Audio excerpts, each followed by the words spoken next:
and joining us online. Thank you for that. I will call to order the Board of Education meeting for our school district for Monday, August 14th. Please join me in a salute to our flag.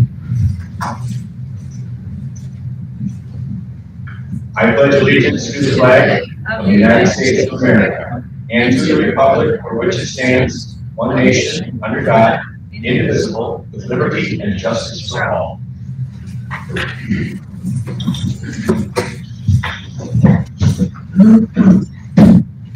All right. Changes anticipated to the agenda, Rich? No changes to the agenda. All right. You want to approve that? I'll make a motion to approve the agenda presented. I'll second that. Thank you. Rick's motion, seconded by Dave, to approve the agenda. Questions? All in favor, say aye. Aye. Thank you. Minutes from the previous meeting are subject for approval. I'll make a motion to approve the minutes of the regularly held meeting on July 24th, 2023 as presented. Second. Thank you. That was Tracy's motion, seconded by John, to approve our previous meeting minutes. Questions? All in favor of approval, say aye. Aye. Opposed? Thank you. And vouchers. I'll make a motion to approve general checking account vouchers totaling $1,351,635.51 as presented. Second. Thank you. That was John's motion, seconded by Rick, to approve our checking account vouchers. Does anyone have questions? And all that were in favor of approval of those signify with an aye. Aye. And opposed? Thank you. Public comment is F, and as I picked up the sheet, I saw no one had signed up to comment, so we will blow past that to Rich with red mark highlights. A few different things that I want to highlight. Today we had our first day with our new teaching staff. They were working together this morning, and then this afternoon they were out into each of their individual schools to work with their principals. With 24 new teachers that we welcomed to our district, with many board members and administrators available to meet our newest staff members. We look forward to working with new teachers that have joined our team. One of them, Julie Musgrove, Jessica Sheet, so they're working, organizing, and doing some presenting during the training, and to our instruction coaches for the work that they did to help our new teachers get off to a great start. This coming Wednesday will be the first day for all of our teachers to be back, so we're looking forward to having them back for the school year. We have a district-wide welcome back for all staff on Monday, August 21st. The board members are invited to that, and we post that as a board meeting next week. Like, we'll have a form of board members there. And then our first day with students is coming up on Tuesday, August 29th. So that'll be exciting. Next few weeks as we get ready to start the school year. We have some of our staff members and teams at our different schools as recipients of the district's Milton Fund. That is, the Milton Fund is part of the Community Foundation of Southern Wisconsin, and they grant awards to schools and nonprofit organizations when their projects or programs benefit the good of the Milton community. And I want to highlight a few individuals and groups that applied for some grant funding that is received from the fund. The Northwest Sensory Room was one project. The applicants were Principal Schwengels and Terry Albitz. The Early Childhood Adaptive Book Collection, and the applicants there were again Principal Schwengels and Stephanie Hicks. The Gaga Pit, I don't know if you've heard of the Gaga Pit. I had seen those in action before, but I didn't know that that's what it was called. But Nancy Rowe has applied for funding for Gaga Pit at Northside, and at the Library Media Center at High School, we have some makerspace materials that our library media specialist, Brandon Miles, had applied for. So thank you to all of those staff members who filled out the applications for those, and congratulations on receiving those. And then we had two brothers who are both students in our school district that I want to highlight because they received some national recognition. Parker and Mason Bluthborough both competed in the Junior Olympic Archery Nationals tournament. So it's the top junior archers from across the United States. That was earlier this summer. Parker is a senior and he's on our Milton High School archery team. Parker finished 8th in his age group and category in the US, so very impressive. And Mason, who's a Northside student, was a national champion. For his age group and category, he was finished in first place and also set a national record for his score for his age group and category. So congratulations to Parker and Mason. Excellent. Any other questions for Rich? All right, thank you. 3 is an HR committee report. Rick. Okay, thanks, Joe. The HR committee met back on July 31st. First item on the agenda is discussion and possible action on 2023-24 teacher contracts and salary matrix. As outlined in the attached memo at our last meeting on July 25th, the board approved an increase of 3% on the base wage for the upcoming school year. But combined with the step movement, lane changes, and other supplemental pay, the snapshot of the overall group costing is approximately a 4% increase. Also attached to board docs is the updated salary matrix, list of supplemental pay, a contract template, and a list of all the staff receiving contracts. Chris, did you have anything else that you wanted to add to that? Other than the next steps are going to be printing out the contracts and then sharing them out with staff later this week. Thank you. Any questions or comments on that from anyone? I'm going to make a motion to approve the 2023-24 teacher contracts as presented. I'll second that. Thank you. That was Rick's motion, seconded by Jen, to approve our teacher salary contracts. Does anyone have questions? All in favor of approval signify with aye. Aye. And opposed? Thank you. Next item on the agenda is discussion of possible action on the 2023 employee handbook effective September 1st, 2023. At the last board meeting, the committee brought forward to the board a draft of the new employee handbook. Our HR department has been working with our vendor USI on this project since last year. This new handbook is a combination of one universal handbook for all of our staff. Board members and the MEA have had an opportunity to look over the proposed updates. The committee would like to thank all of our HR department members, Chris Tukendorf, Chris Watson, and Marcy Bergeron, for all of their hard work on helping to get this project finished. Chris, did you have anything you wanted to add to that? Yes, please. Special thanks to the Board of Education, the Human Resources Committee, the administrative team, and the Milton Education Association's review of the employee handbook. And like you stated, Rick, a huge thank you for Chris Watson, Marcy Bergeron, Deborah Yetzen, Jody Wilder, and Carrie Bradley for putting in the long hours and the reviewing the many, many drafts over the course of the last 2 years. So it's very much appreciated from everybody and all their help in finally getting to this point. Okay, thanks. I'd like to make a motion to approve the 2023 employee handbook effective September 1st, 2023 as presented. I'll second that. Thank you. That was Jen's motion, seconded by Rick, to approve our employee handbook. Does anyone have questions on it? Quick question. You go first. Okay, I have a question. Did the MEA come back with any changes or suggestions? Yes, they had some updates and suggestions, and we have added that to the latest edition that you're looking at right now, which was expanding upon and linking in a board policy that we have with one of their suggestions. So we have worked on that, and then I believe there was a typo was discovered, and we have updated that, but that's not in your board docs, but we have made note of that, so when we go to print, it will be accurate. Thank you. Just a quick question Yeah, go ahead. on the bring your own device policy. All staff has the district issued device, right? I guess I'm just with the opportunity for hacking and pollinating of data that doesn't belong. Why would anyone need to use a non-district device as part of their employment? I guess I'm just curious when this would come up.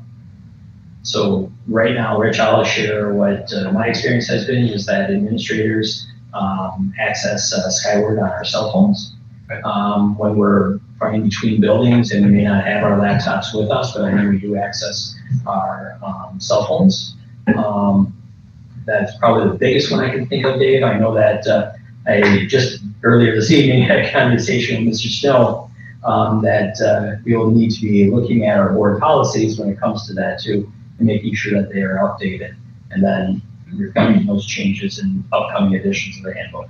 I think, Dave, if I could speak out of turn, I think it's just about having something in place that is a process. So it's not just computers all over the place.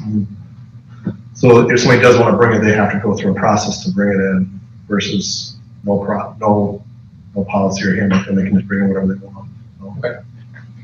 And that's going back a few years to when the policies were first shared with the Board of Ed on that, so they need to be looked at and updated as this year unfolds. Okay, thank you. Anybody else? All right, motion on the floor is to approve our employee handbook. Without any further questions, all in favor of approval, signify with aye. Aye. And opposed? Thank you. Thank you. Rick, you're going to stay on task because policy committee report follows right alongside. Okay, the policy committee met on August 2nd. As always, the list of Neola and other policy updates is included in board docs. I will just go over some highlights of some of the policies. One of the highlights is an update to the definition of the term smoking to include marijuana and its derivatives such as CBD and THC. This is shown in the updates to policies 3215, 4215, 5512, and 7434. Policy 5340, student accidents, illness, concussion, includes some new language regarding the best practices to follow when a student suffers a head injury or concussion. Following clearance to return to activity from a healthcare professional, a student must also complete an appropriate return to sport participation protocol, which is consistent with WIAA recommendations. 7440, facility security, has new language due to a recent Court of Appeals decision that permits searches of non-student visitors or vehicles on school property under certain circumstances. 8450, control of casual contact communicable diseases, contains some updated language that reflects statutory requirements and authorities granted to certain school staff. 8802, patriotic activities and observances is a new policy. This contains language that had previously been in 8800, religious activities and observances. This policy speaks to flying the U.S. flag above each school and leading students in the Pledge of Allegiance each day. Just a reminder to all that the policy updates will no longer go back to the committee for a second reading. The updates will come back to the full board at our next board meeting for possible approval. Did anyone have any questions or comments about any of the policies listed? Good, that's it, Joe. All righty, thank you.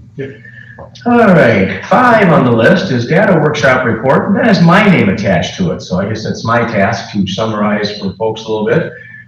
This might be for the benefit of folks watching online or watching later, because I believe everyone in the room was probably at that presentation, or almost all, so at any rate, please jump in and offer what you can for support, but I'll summarize it to the best of my ability, and I'm going to do it off of recollection. I did not bring a bunch of notes and data points and whatnot.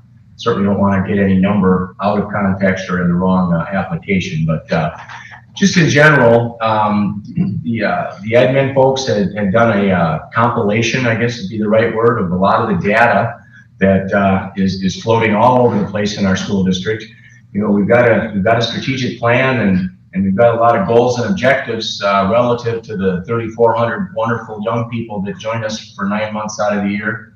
And we at some point kind of ask ourselves, you know, how are we doing on delivering our mission and our goals, et cetera, like that. So to answer the how are we doing, we look at data, and as one piece of it, the data is obviously supported and augmented by a lot of other pieces of information, but the admin folks had compiled a number of data points for us and shared those last Monday night, kind of in 2 halves, if you will. The first half focused on academic numbers relative to our kids across all the grade levels, and the second piece was the SEL world, and I'll share some highlights of each piece, I guess, if you will. Academically, of course, in our what we looked at was a 3 to 8 window of the students, and we relied, or the data supplied there was from our iReady assessments. iReady is our tool for both teaching and assessing where we're at with each individual student. And when they compile the data and share it with us in a group format, we can see where our kids fall relative to some grade level expectations that we want for them. And this was in 2 core areas of reading and math. And the data was from fall of 22, and the comparative piece was spring of 23. So we were really looking at what had changed in that window, or basically last school year. And I can, in summary, the numbers all improved, if you will, with improvement being the fact of we want to have fewer kids below grade level, we want to have more kids above grade level. And in a color formatted deal that was either in a bar graph or a triangle graph or whatever, the board saw that our kids below grade level decreased, which is encouraging. That's what we want. And our kids above grade level increased. And that's great news, and that's what we want to see, et cetera. And then that was benchmarked a little for us against some state and national data, and we're exceeding both of those, and I think we would expect to be exceeding both of those. So hats off to that piece. And then as we moved up to the upper grade levels, the data shared was more relative to ACT scores and AP scores for our high school students. And that was as encouraging and gratifying for both of those numbers. Both numbers had improved over the previous data number that we were shared with. And a couple of things jumped out that I want to be sure to share with folks and send along the appropriate accolades. Our AP scores are the highest in the Badger Conference group that we like to benchmark ourselves against. And that's magnified by the fact of, I think Jeremy shared, we had the highest number of kids take AP classes and tests that we've ever had. So we've got larger numbers of kids taking those more rigorous classes and tests and performing admirably on those. And then the other piece is graduation rate was a number that jumped out at me. The data showed us, not benchmarked against other schools, but our own benchmark, I think a 6-year look back. And at a high level always, but maybe the highest we've been, and that was 2022 data. And Jeremy shared that the 2023 data would be even higher, because I believe he shared that we had 1 student not reach our graduation benchmark. So out of 260 or 80 kids or something on that frame, that's awesome. And that'll put us in the 99% plus for a graduation rate. And I want to share that how proud we are as a district, and particularly as a school board, to take on this work, knowing that you folks are delivering those kinds of results, and that's not for our benefit. That's for the kids that go through the system. I mean, that's an incredible achievement. So hats off to everybody that has a piece in that. And then we morphed into the SEL world, social emotional learning. And we've got a screener, Panorama, and we're going to soon have a different tool to use. But that gauges for us how our kids are doing and feeling, and what they experience in our buildings and with our staff and whatever. And that's becoming a lot bigger piece of our academic puzzle than maybe it used to be, or certainly than I realized a while ago. And so now we've got some data there that shows us what our kids are experiencing, and it shows us where we can offer support if they're not, feeling exactly the way that they want to or that we want them to. So and those numbers too both had a fall and a spring look back, if you will, and we saw, stable to steady improvement across most of those metrics. So I would say that was encouraging and very gratifying. And then before I let anyone else offer a comment, I would repeat what I think Rich and I shared that night, is how grateful we are for the many, many talented people across our district that pour their heart, life, and soul into our kids and their jobs or whatever. And we just have a tremendously talented group of people, and we are forever grateful for the efforts that they put forth. So I'll stop if anybody else had anything from that night, if you wanted to add or whatever, or we can roll on. I'll just share kind of next steps. Some of the data that from this past school year we haven't received yet from the state. So once we have that sometime this fall, we'll have another data presentation, either on a regular board meeting or another data workshop. And that will include our state report card scores for the district and for each of our schools, and finalize AP and ACT data. And we also will be doing our fall iReady screeners. Will be some additional academic data that will be coming in this fall. And one other thing that was highlighted during the data presentation that I think was very positive information was both the staff and parent surveys. And in both of those, we got some really good feedback on things that people are proud of. We got great responses on questions about how proud are you to be a member of the Red Hawk team, either as a parent or as a staff member. And so that was very encouraging. We'll continue to offer those surveys out to the different stakeholder groups on an annual basis. The last thing that I want to do is also thank our administrators and our leadership teams at each of our schools, in addition to all of our staff and all of our employee groups. Really do an outstanding job of diving into the data and not being satisfied with having good scores in our data, but always looking for ways that we can improve and get better. So it's a testament to the mindset that people use when they go about their work here. And then one more piece of thanks in the HR report. We talked about the handbook, and Chris mentioned a lot of people who spent some time in the handbook. I also want to make sure that Chris is recognized because he has spent an incredible amount of time working on that handbook. So nice job to our admin team and to Mr. Tickendorf. All right, we will roll on. New business. A is, as Julia is making her way up, I'm presuming, we have discussion and possible action on our Children at Risk Support Plan. This is a routine event for us, so if you want to share with us what we're looking at. Yeah, so the memo there kind of outlines what this is all about. So every year I come to the board looking for approval for a plan that identifies and outlines ways to support students who are identified as being at risk from not graduating high school. This is a state statute. It's also required by DPI, and there's a set criteria as to how we identify these students. So you'll look at those bullet points there as to the ways that we identify. So one are being a dropout, and then the other bullet points you have to qualify in 2 or more of those areas. So for example, if the student is 1 or more years behind their age group in a number of credits that they've attained, or 2 or more years behind their basic skills, like on our iReady assessments, habitual truants, teen parents, and so on. So that's how we identify the students. And then on the 2nd through the 4th page of the memo, it talks about our process for supporting the students who are identified as being at risk and to help them better be prepared for a successful graduation.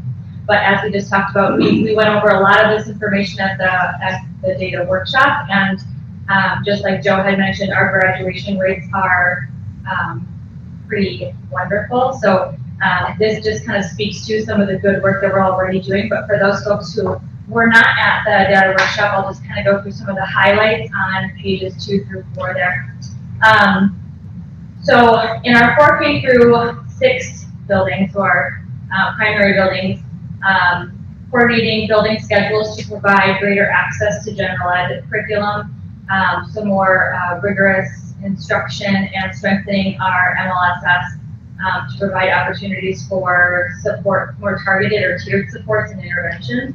We talked a lot about not only MLSS supports in the academic area, but in the social emotional area as well. We're continuing to kind of enhance what we do there. Our universal instruction in social emotional learning is continuing to be developed, and our interventions are becoming more and more targeted.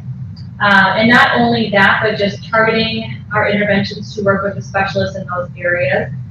that is an important factor as well. Northside does have some before school opportunities that some of the other buildings don't have, so we highlighted that in their section. We also have ongoing professional development with the two and other professional agencies to continue to increase our staff's capacity and targeting specific areas of curriculum for social emotional learning.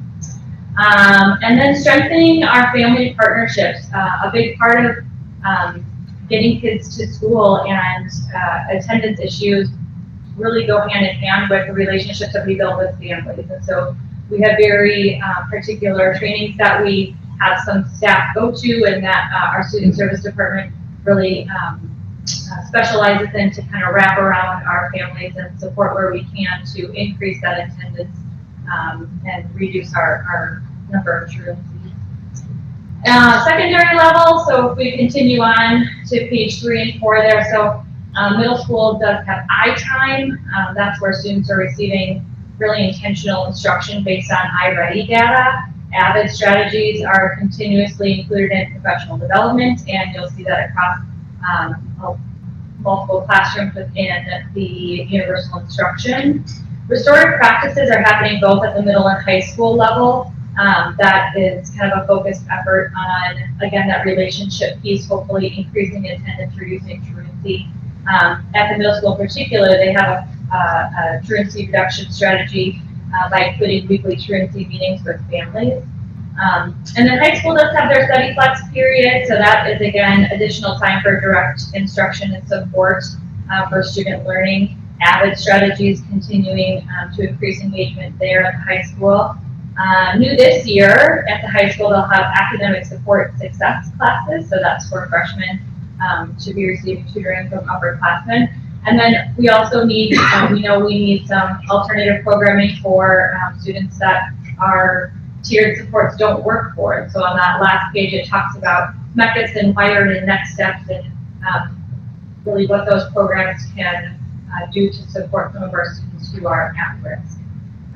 So like our data meeting, like we talked about at our data meeting, we're doing really good things.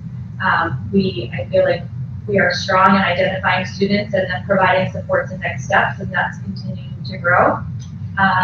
But this is something that annually has to be approved by you. So any questions before?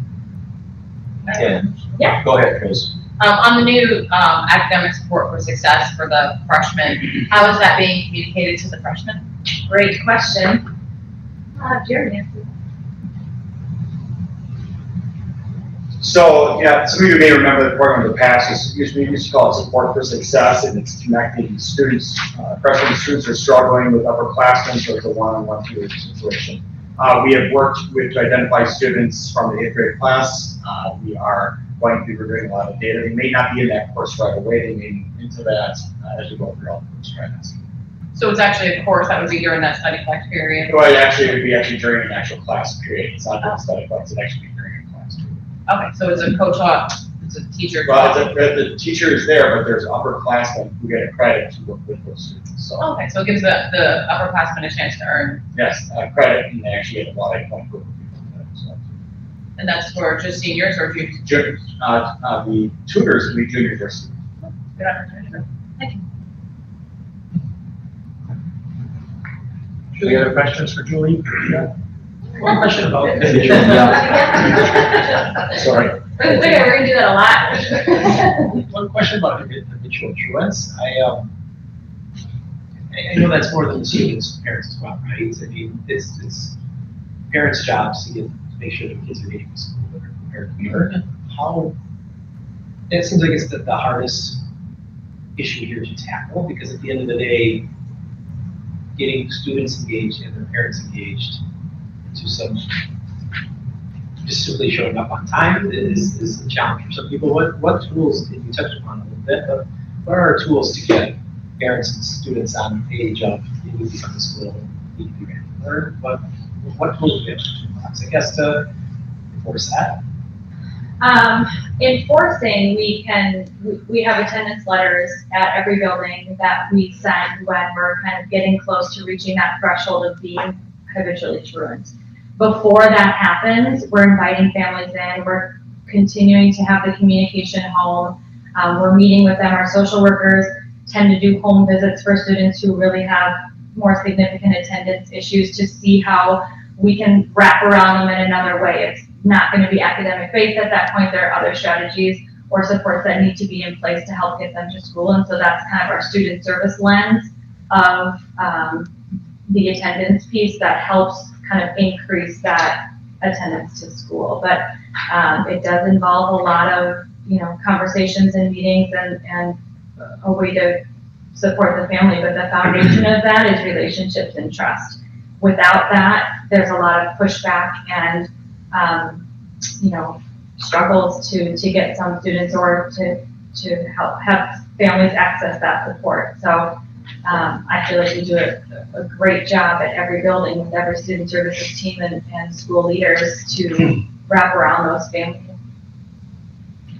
And maybe for the folks that are, watching or when you say habitual truant, so what do you classify as that? So where do you get to that level? Being absent from school for 10 days per year. So it used to say 5 days per semester. Some of our schools are on trimester, some are not. So we just kind of made the threshold to be 10 days per school year to keep it consistent. But whenever you meet that threshold, you're considered a habitual truant. So when we have 5-day letters that we'll send out, for example, saying, hey, your student has been absent for 5 days of unexcused. Parents always have excused absences that they can use throughout the school year, but once you exceed that, or a parent doesn't call in, there's just no reason for your child to be absent, that's an unexcused absence. That's the threshold that we're talking about for the 10 days, unexcused absence. So you're talking about if a child is out for a week's vacation with their family and they get all that. So, so folks know, like, habitual truant is not because you were out that day because your mom called you in, you were sick or something. It's the folks that they just don't come to school and. Right, there's an unexcused absence. There are medical exemptions, there are parent excused, there are religious excused, there's a whole, when we had, quarantines and all of that, like there's a lot of exemptions that can happen, but this is just, no excuse, no doctors, no call, that sort of thing. That's the unexcused absence. Yeah. What is our percentage? For truancy, that's a great question. I have that information, but I can get that to you. I don't have it back in. That term habitual truant is defined in state statute too, so it isn't our determination of how many days it takes for someone to be considered a habitual truant.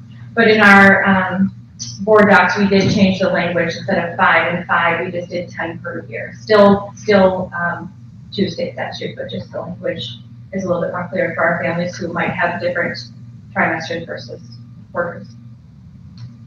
Tracy, I think I want to make sure, clarify that vacations are part of that 10. Yes.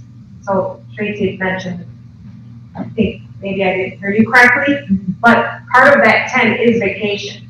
That counts towards your 10, that's not excused.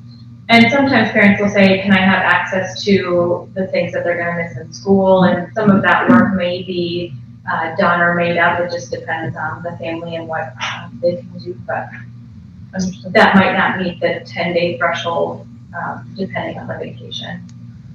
But you would still get a letter saying, hey, you're getting close to your 10 days. And it's just to make sure that folks are aware of what our requirements are. And we definitely encourage parents to take vacation time if they're going to keep pulling their kids from school to do that during the times when we have built-in breaks, whether it's spring break or holiday break or Thanksgiving week. But we also know that isn't always possible for families too. Julie, a couple questions on the number side of things. Sure. Do students go on and off this list throughout the year? I mean, is it possible that they don't start, but then maybe 2 months in they enter the at-risk list and then correct themselves and they come off the list? We pull all of the data at the end of the year. So based on like their iReady scores, for example, or Chalk Talk, or some of the other ways that we indicate whether they're below grade level or not, at any point, if they meet that criteria of 2 or more years behind a basic level, they'll be on the list. We gather like they're all listed in columns, and so if a student is on there in multiple areas, we'll see that. But they don't tend to go on and off. We just collect all of the data at the end of the year if they meet any of these thresholds. What we don't do though is wait until the end of the year to provide some type of intervention. So as soon as a student starts showing that they need help in a content area or with their social and emotional development, that's some of the things we talk about at that data workshop. We jump right into those interventions. And we have those data reviews all throughout the year. This is just for this particular report based on the state statute. Any other questions for Julia? I'll make a motion to approve the Children at Risk Support Plan as presented. Second that. Thank you. That was Jen's motion, seconded by Dave, to approve our Children at Risk Support Plan. Any other questions on the motion? All in favor signify with an aye. Aye. Opposed? Thank you, Julia. And you will stay on task. I live, Henry. And we will move to discussion and also possible action on an additional .91 FTE special education paraprofessional at Milton East. Yeah, so, yeah, there is the memo. So I'm coming to you looking for approval for an additional FTE, full-time FTE for a special ed paraprofessional starting in the 23-24 school year. We had a student move into our district and enroll, who has an IEP, and in the IEP, it indicates some high behavioral needs and the need for additional adult support. So when a student with an IEP does enroll into our district, we have an obligation to implement the IEP as best we can. We then have conversations with the previous district if we have access to those folks, and we talk about the needs and then make the determination as to if we can meet the needs as written in the IEP with the current staffing allocation that we have, or if we need to add additional staff. So this was clearly an additional staffing need based on the student's disability-related needs, and because we had just gone to the staffing recommendation in the spring, I felt confident that that was going to be what we needed, but we weren't anticipating a need this high. So because of that, we're requesting to add an additional paraprofessional at East. So here it says this position will be funded through the IDEA flow-through entitlement. Is that an annual entitlement or is that a one-time entitlement? That is an annual entitlement. So this would be impactful to the budget. The budget heads that were out there. Yes. With the language that's written here, there's a lot of red flags around it. And obviously, we have an obligation to try to meet the needs of the students, but we also have an obligation to not cause a detrimental effect to the rest of the students or staff around this person. Are we confident this will do that? Even the most well-meaning paraprofessional, if someone is hell-bent on not behaving, it just seems like there would be a lot that can go wrong, I guess. How often do we go back and say, is this working? Is this again providing free education to the student, but not, again, being detrimental to the rest of the students and staff? Yeah, that are interacting. Yep. Step one is to get to know the student ourselves. So when we have a new student that comes to us, sometimes when we read an IEP, it's not the same student who shows up at walking through our doors. The environment is different, the supports are different, the relationships we build are different. So we will have to get to know the student and determine what next steps will be, but we do that with every student with an IEP who has some behavioral struggles or some pretty significant adult support. So we would do that, we would have that same approach with this student. We get to know their needs, we get to build relationships, we make changes and adjustments based on their programming, and if things aren't working, we have to come back together. We have that obligation for any child who has an IEP to talk about what's working and what's not and what changes or adjustments need to be made. So those conversations would be had at each individual building level, regardless of the student or anybody else. Dave, what do you mean by red flag? Emotional regulation. I mean, that's generally code for chronic misbehaving, is it not? No, not at all. It could mean a lot of things. This is a student going to come to school here. We're obligated to provide an education as a person with whatever support that child needs, so. I don't disagree with that statement, but conversely, if we have an obligation not to not create an environment where the rest of the students' education is detrimentally affected as well. And I'll stand behind that statement 24/7. I don't read this and say, and think that there's gonna be a detriment. It could mean a lot of things, so. Certainly. I'm gonna make a motion to approve the addition of a .91 FTE special education paraprofessional starting the 2023-24 school year. Second. Thank you. Rick's motion, seconded by Jen, is to add our point, I'm sorry? Excellent. Oh, sure, yeah.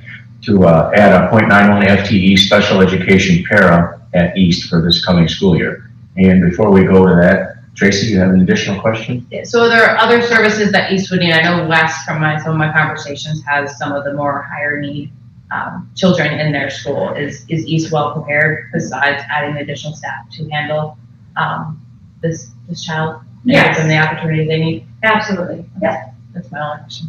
I have a question. Go ahead. Just real quick, supportive of the ask, but should the parents coincidentally move during the year and leave our district? We retain the person for the year, what's the process then? What is the process? Because this would just be ongoing and ongoing FTE, so then we reallocate this on. Sorry, so I'm pretty sure my HR.